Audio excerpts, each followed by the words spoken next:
Salamlar, hər vaxtınız xeyir olsun, necəsiz? Bugün sizlərlə çox maraqlı bir mövzu haqqında danışmaq istəyirəm.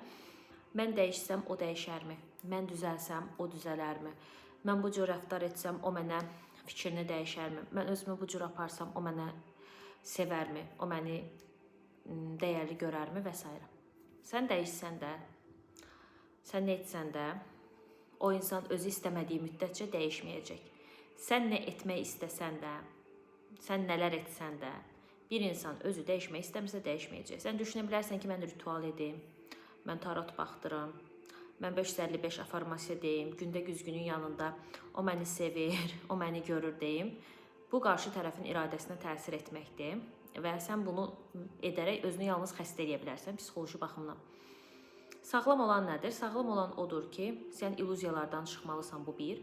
İkinci növbədə, sən güclü şəkildə dərindən, uşaqlıq travmalarına işləməlisən, həqiqətən. Üçüncü isə sən reallığa qayıtmalısan ki, reallıqda həmən insanı real versiyada görəsən. Çünki çox güman ki, sən həmən insanı real versiyada görə bilmirsən.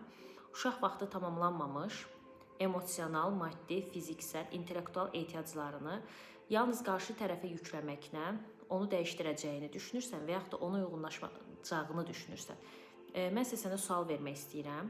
Qarşı tərəfə uyğunlaşmaq istəyirsənsə, hələ də hansı valideyninə uyğunlaşacağını düşünürsən və hansı valideynin istədiyi kimi olsan, o sənə sevgisini verəcək. Aydın oldu?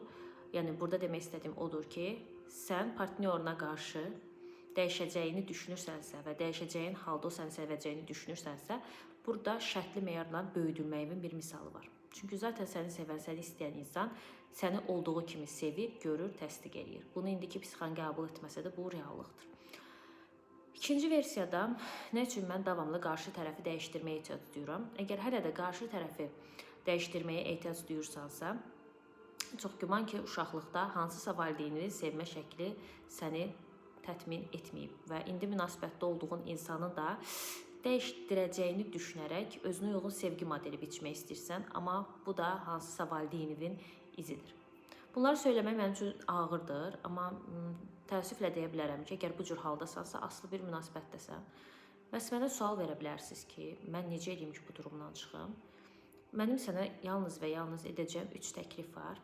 Birinci növbədə məni tamamilə ödənişsiz şəkildə Telegram kanalında izləyib suallarını verə bilərsən. Mən cavablandıra bilərəm, amma bu müəyyən bir hissənin cavabı olacaq. İkinci etapda mənim maqnetizm klubuna yazıla bilərsən ki, burada mən çox mini bir məbləğlə səninlə aslı münasibətlərdən çıxıram. Texnika, şuuraltı fərqindəlik və çalışmalar. Üçüncü növbədə isə mənimlə fərdi sessiyalar, yəni seanslar götürə bilərsən ki, bu etapdan sənə çıxmağına kömək edirəm. Bəs bu videonu çəkməkdə məqsədim nə idi? Bəlkə indi yaşadığın durumu adlandıra bilmirsən və həqiqətən də bilmirsən nə yaşayırsan. Sadəcə demək istəyirəm ki, bu meyarlar varsa, sən illüziyalardasan, real dünyadan qopuqsan, hələ də hansısa valideynlərin təsirindəsən.